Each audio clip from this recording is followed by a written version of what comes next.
Imana igororotse, Imana igira neza, Imana ihoraho, yo iduha ubuzima, ikaduha kubaho, ikaduha n'imyanya yo kurimbura ijambo ryayo no kuyumvira ku bibazo bimwe bimwe nkoramutima.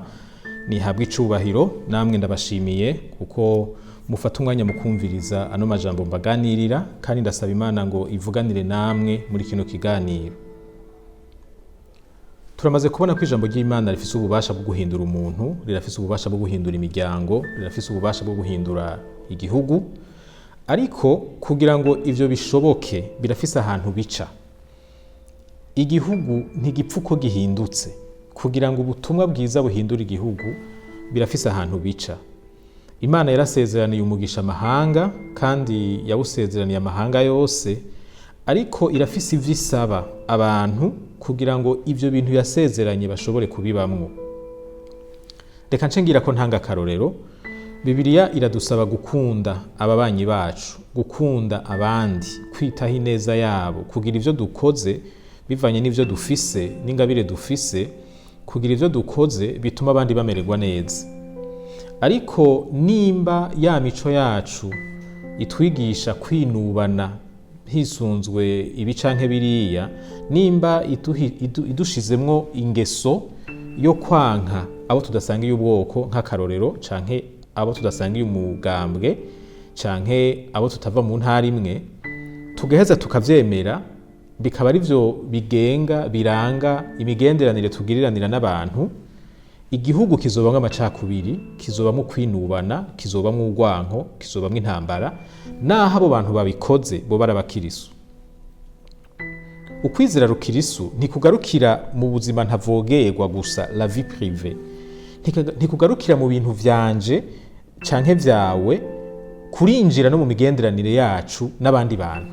Iyo rero bitunaniye kugushikana muri iyo migenderanire, hariho ihinduka ridashoboka. Bihera ku muntu, bikaja ku muryango, bikaja ku kibano, bikabona gufata igihugu. Ntushobora gusaba igihugu ngo kibe igihugu c'amahoro iyo bene ico gihugu ari abanyamahane, iyo ari abantu bakunda intambara, bakunda amatati, bama bariko barashwana. Ayo masengesho mu kugira ngo yishugwe abanza guhera kuri abo bantu nyene, abantu bakabanza bagahinduka. Igihe Yesu yarungika abigishwa biwe amaze kurangiza igikorwa ciwe, yabatumye guhindura amahanga. Ni muri Matayo 28:19. Ntiyavuze ngo nimugende muhinduke ku gatwe kanyu bizoba biheze. Ukwizera rukirisu ntikugarukira mu buzima ntavogerwa gusa, c'est pas la vie privée yonyene, kurinjira mu buzima bw'igihugu muhindura amahanga. None rero agakiza gahera ku muntu, ariko gatumbereye ihanga. Kubera iki? Kuko hari isezerano Imana yatanze ku mahanga. Imana ishaka guhezagira amahanga ikoresheje abari muri ayo mahanga nyene. Ariko ibi birafise ikintu bidusaba. Icambere kandi gikomeye, ni naco nza kuvuga ko gusa, nuko twakira ukuri kuri mu ijambo ry'Imana Bibiliya nk'ukuri kurengeye ukundi kuri kose.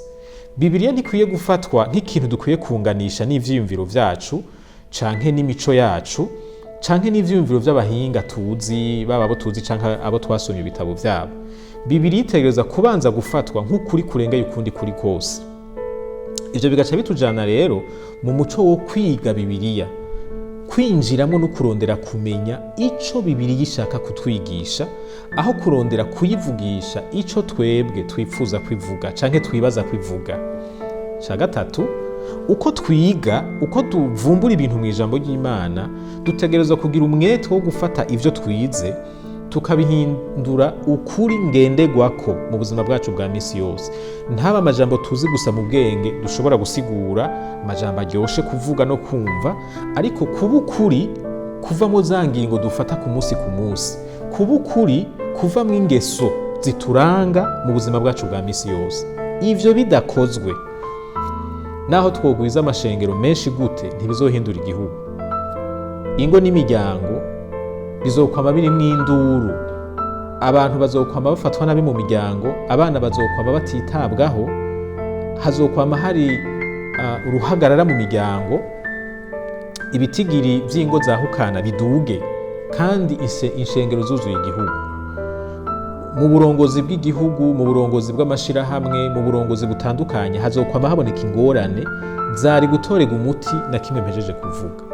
Mwitunganya gihugu, muri politiki hazokwama hari induru. mwitunganyatunga l'economie hazokwama haboneka ingorane aho usanga abantu bamwe bamwe twongo n'abadandaza mu vy'ukuri arabasuma biyoruganije de bande de bandi biyoruganije ukuntu bakitwa abagwizatunga mugabo bariko bakora ibintu vy'amanyanga gusa. Igihugu nk'ico rero naho coba kigwije amashengero kiratera amakenga. Urumva uko kubwira ko amashengero wamenga ko hategereza kuzana ihinduka iyo ritaje ni hahandi abantu baca batangura kubona nabi ukwizera rukirisu. Ariko muravyumva ikiba cabaye ntikiba catewe n'ukwizera rukirisu, kiba catewe n'abo bantu bitwa abakirisu batafashe ijambo ry'Imana ngo barigire umushinge w'ubuzima bwabo. Iyo bibandanije gose haragera igihe hakaba mbone kurunganwe abantu barutse bavuga bati ibintu vyo kwizera rukirisu n'umucafu nimudukurireho, kubera ivyo babona mu buzima bwabo bwa misi yose mu buzima bw'ikibano n'ivyo baba bumva mu mashengero bubona ari ibintu binyuranye, umenga no gutesha abantu umwanya no gusamaza abantu. Iyo ikintu c'ikimazi kidakoreshejwe ibintu vy'ikimazi haragera igihe abantu bacanka. Umuti n'umwe kandi urumvikana. Wewe wemanga kuri umukirisu emera kuganzwa n'ijambo ry'Imana. Jewe nk'umukirisu nemere kuganzwa n'ijambo ry'Imana, ntaba amajambo yo kuvuga ku munwa gusa, ubu umushinge w'ubuzima. Ibi tubijane mu buzima ntavogerwa, mu buzima privé, ariko kandi tubijane no mu migenderanire tugiriranira n'abantu no mu bikorwa vyose dukora. Ubukirisu ntibusigare mu rusengero umuntu agiye kudandaza ngo ntabujane.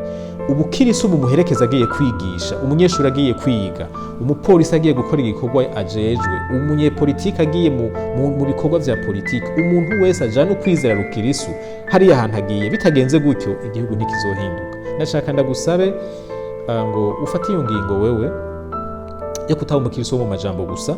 Nimba warayifashe Imana iguhezagire ukomereza aho nyene wafashe ingingo nziza, ariko nimba ukiri muri babandi bavuga ngo tugiye kudandaza ngo hahakora ibindi ukamenga ivyo ubukirisu ntibishobora kuja mu budandaji, fata iyi ngingo yo gutahura ico Imana ivuga, hanyuma ico uzotahura ugishire mu ngiro, niho tuzozana ryahinduka, niho tuzozana wamugisha Imana yasezeranira amahanga yose. Imana ibahezagire.